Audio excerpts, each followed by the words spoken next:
ఈరోజు మనం భారతీయ న్యాయ సంహితలో ఒక చాలా ఆసక్తికరమైన విషయాన్ని చూడబోతున్నాం. అదేంటంటే నేరం జరగకపోయినా శిక్ష పడుతుంది. వినడానికి విచిత్రంగా ఉంది కదూ? అదే బిఎన్ఎస్ సెక్షన్ 56. సరే, ఈ మాటతోనే మొదలుపెడదాం. ఒక వ్యక్తిని నేరం చెయ్యమని రెచ్చగొట్టారు అనుకుందాం. కాని ఆ నేరం జరగలేదు. మరిప్పుడు రెచ్చగొట్టిన వాళ్ల పరిస్థితేంటి? వాళ్లకేం సంబంధం లేదా? సెక్షన్ 56 చెప్పే సమాధానం వింటే మనకు ఆశ్చర్యం కలగక మానదు. సో అసలు పాయింట్ ఇదే. నేరమే జరగనప్పుడు శిక్ష ఎలా? ఏంటి లాజిక్? ఓకే, ఈ సెక్షన్ 56 అసలేం చెబుతోందో దాని లోతుల్లోకి వెళ్ళి చూద్దాం పదండి. ఇక్కడ మనం ఫోకస్ చేయాల్సిన ముఖ్యమైన పదం అబ్బెట్మెంట్, అంటే దుష్ప్రేరణ. సింపుల్గా చెప్పాలంటే ఒకరిని తప్పు చెయ్యమని రెచ్చగొట్టడం లేదా ప్రోత్సహించడం. ఇక్కడ గమ్మతేంటంటే వాళ్ళా తప్పు చేశారా లేదా అన్నది పక్కన పెడితే అలా రెచ్చగొట్టడమే నేరమంటోంది చట్టం. అంటే యాక్షన్ కన్నా దాని వెనకున్న ఇంటెన్షన్కే ఇంపార్టెన్స్ ఎక్కువ. మంచి ప్రశ్న. అసలు జరగని నేరానికి శిక్ష ఎలా డిసైడ్ చేస్తారు? ఏదో అడ్డదిడ్డంగా వేసేస్తారా? లేదు, దానిక్కూడా చట్టంలో ఒక క్లియర్ ఫార్ములా ఉంది. చూడండి, ఈ సెక్షన్ 56ని అప్లై చేయాలంటే కొన్ని కండిషన్స్ ఫుల్ఫిల్ అవ్వాలి. అవేంటంటే 1. ఎవరైనా ఒక వ్యక్తిని జైలు శిక్ష పడే నేరం చేయమని ప్రేరేపించాలి. 2. ఆ ప్రేరేపణ వల్ల ఆ నేరం జరగకూడదు. 3. ఇలాంటి దుష్ప్రేరణకు చట్టంలో వేరే ఏ ప్రత్యేక శిక్ష ఉండకూడదు. ఈ 3 కలిస్తేనే అప్పుడు సెక్షన్ 56 ఎంటర్ అవుతుంది. సో శిక్ష ఎంత ఉంటుంది? వాళ్లు చెయ్యాలనుకున్న అసలు నేరానికి మ్యాక్సిమం ఎంత శిక్ష పడుతుందో అందులో 4వ వంతు వరకు, అంటే 1/4 వరకు జైలు శిక్ష పడొచ్చు. దాంతోపాటు ఫైన్ వేసే అవకాశం కూడా ఉంది. అయితే ఇక్కడితో కథ అయిపోలేదు. అస్సలు ట్విస్ట్ ఇక్కడే ఉంది. ఈ సీన్లోకి గనక ఒక పబ్లిక్ సర్వెంట్, అంటే ఒక ప్రభుత్వ ఉద్యోగి ఎంటర్ అయితే పరిస్థితి మొత్తం మారిపోతుంది. శిక్ష డబుల్ అవుతుంది. ఎలాగో చూద్దామా? అంటే చూడండి, ఎవరైతే నేరాలను ఆపాల్సిన డ్యూటీలో ఉన్నారో ఆ పబ్లిక్ సర్వెంట్ ఒక నేరాన్ని చెయ్యమని ప్రోత్సహించాడు అనుకోండి. లేదా ఒక సాధారణ వ్యక్తి ఆ డ్యూటీలో ఉన్న పబ్లిక్ సర్వెంట్ని నేరం చేయమని రెచ్చగొట్టాడు అనుకోండి. ఈ 2 సందర్భాల్లోనూ శిక్ష మ్యాక్సిమం టర్మ్లో సగానికి, అంటే 1/2కి పెరుగుతుంది. ఎందుకంటే ఇది కేవలం నేరాన్ని ప్రేరేపించడం కాదు, పబ్లిక్ డ్యూటీని, ప్రజల నమ్మకాన్ని దెబ్బతీయడం. ఈ కంపారిజన్ చూస్తే మనకు క్లియర్గా అర్థమవుతుంది. నార్మల్ కేసులో 1/4, కానీ ఎప్పుడైతే ఒక పబ్లిక్ సర్వెంట్ ఇన్వాల్వ్ అయ్యి తన డ్యూటీని బ్రీచ్ చేస్తాడో శిక్ష నేరుగా 1/2కి వెళ్ళిపోతుంది. ఇక్కడ చట్టం చాలా స్ట్రిక్ట్గా ఉంది, ఎందుకంటే బాధ్యతకు ఎక్కువ విలువ ఇస్తుంది. సరే, ఇదంతా బానే ఉంది, కానీ ఒక ప్రశ్న వస్తుంది.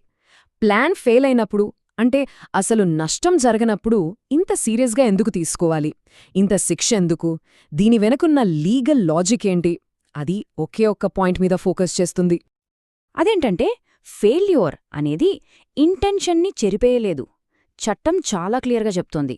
ఒక నేరం ఫెయిల్ అయినంత మాత్రాన ఆ నేరపూరిత మైండ్ సెట్ క్లీన్ అయిపోదు. అందుకే లా ఆ డేంజరస్ ఇంటెన్షన్ని, ఆ ప్రేరేపించే యాక్షన్ని శిక్షిస్తుంది. రిజల్ట్ ఫెయిల్ అవ్వడం వల్ల శిక్ష కొంచెం తగ్గొచ్చు, అంతేగాని శిక్ష లేకుండా పోదు. ఇదంతా థియరీలా అనిపించొచ్చు. సో కొన్ని రియల్ లైఫ్ ఎగ్జాంపుల్స్తో చూస్తే ఇంకా క్లియర్గా అర్థమవుతుంది. మొదటి ఉదాహరణ చూడండి. ఏ అనే వ్యక్తి బి అనే వ్యక్తికి కోర్టులో అబద్ధం చెప్పమని చెప్పాడు. కాని బి భయపడో లేక మనసు మార్చుకునో నిజాన్నే చెప్పాడు. ఇప్పుడు అబద్ధపు సాక్ష్యం అనే నేరం జరగలేదు. కాని ఏ మాత్రం బీని రెచ్చగొట్టినందుకు సెక్షన్ 56 కింద దోషిగా నిలబడాల్సిందే. ఇప్పుడు రెండో ఉదాహరణ. ఇది చాలా సీరియస్. ఏ ఒక పోలీస్ ఆఫీసర్. అతని డ్యూటీ ఏంటి? దొంగతనాలను ఆపడం. కాని ఇతనే ఒక దొంగతనం చేయమని ప్రేరేపించాడు. ఆ దొంగతనం జరగలేదు. అయినా సరే తన డ్యూటీనే ఉల్లంఘించినందుకు ఆ ఆఫీసర్కి దొంగతనం నేరానికి పడే మ్యాక్సిమం శిక్షలో సగం వరకు శిక్ష పడుతుంది. ఇది చాలా సీరియస్ విషయం. ఇక మూడో ఉదాహరణ చూడండి. ఇది ఇంకా ఆసక్తికరంగా ఉంటుంది. ఒక సాధారణ పౌరుడు ఒక పోలీస్ ఆఫీసర్ని దొంగతనం చేయమని రెచ్చగొట్టాడు. ఆ దొంగతనం కూడా ఫెయిల్ అయింది. అయినా సరే ఆ పౌరుడికి కూడా ఆ కఠినమైన హాఫ్ పనిష్మెంట్ పడుతుంది. ఎందుకు? ఎందుకంటే అతను ప్రేరేపించింది డ్యూటీలో ఉన్న ఒక పబ్లిక్ సర్వెంట్ని. ఇక్కడ చట్టం కాపాడేది ఆ వ్యక్తిని కాదు, ఆ పదవికి ఉన్న బాధ్యతని, ఆ ప్రజావిధిని. సరే, పాత చట్టమైన ఐపీసీ గురించి తెలిసిన వాళ్లకి ఒక డౌట్ రావచ్చు. ఇదేమైనా కొత్తగా తెచ్చిన రూలా అని. అస్సలు కాదు. ఈ టేబుల్ చూస్తే క్లియర్గా తెలుస్తోంది. పాత ఐపీసీలోని సెక్షన్ 11లో ఏముందో కొత్త బిఎన్ఎస్లోని సెక్షన్ 56లో కూడా దాదాపు అదే ఉంది. ఈ సిద్ధాంతాన్ని యథాతథంగా కొనసాగించారు. పెద్దగా మార్పులేమీ లేవు. ఇప్పటిదాకా మనం చెప్పుకున్నదంతా ఒక్క డైలాగ్తో గుర్తుపెట్టుకుందాం. సురేష్ అనే వ్యక్తి రామయ్యతో ఇలా అంటున్నాడనుకుందాం. దానికి సురేష్ ఇలా సమాధానమిస్తున్నాడు. కాని నువ్వు చేయమన్న మాట నేరమే. అది కూడా ఒక పబ్లిక్ డ్యూటీకి వ్యతిరేకంగా అయితే సగం శిక్ష తప్పదు. చూసారా, ఈ ఒక్క డైలాగ్లోనే ఈ సెక్షన్ యొక్క సారాంశం మొత్తం ఉంది. రైట్. సో ఫైనల్గా మనం ఇప్పటిదాకా డిస్కస్ చేసిన దాంట్లోంచి కీ పాయింట్స్ ఏంటో ఒకసారి చూద్దాం. కొన్ని అపోహల్ని కూడా తొలగించుకుందాం. చాలామందిలో కొన్ని అపోహలుంటాయి. నేరం జరగలేదు కదా, కేసుండదు అనుకుంటారు. అది తప్పు. ఎవడైతే చేశాడో వాడికే శిక్ష అనుకుంటారు. అదీ తప్పే. ఒక పబ్లిక్ సర్వెంట్ ఇన్వాల్వ్ అయితే రెచ్చగొట్టిన సివిలియన్కి ఏమీ కాదు అనుకుంటారు. ఇది మరీ తప్పు. గుర్తుంచుకోవాల్సిన ఫైనల్ పాయింట్ ఏంటంటే, ఒకరి డ్యూటీకి చెడు ఇంటెన్షన్ తోడైతే బాధ్యత అందరిమీద పెరుగుతుంది. ఎవరూ తప్పించుకోలేరు. అయితే ఈ సెక్షన్ 56 నుండి మనం గ్రహించాల్సిన అత్యంత ముఖ్యమైన విషయమేంటి? లీగల్ రెస్పాన్సిబిలిటీ గురించి ఇది మనకు ఏం చెప్తోంది?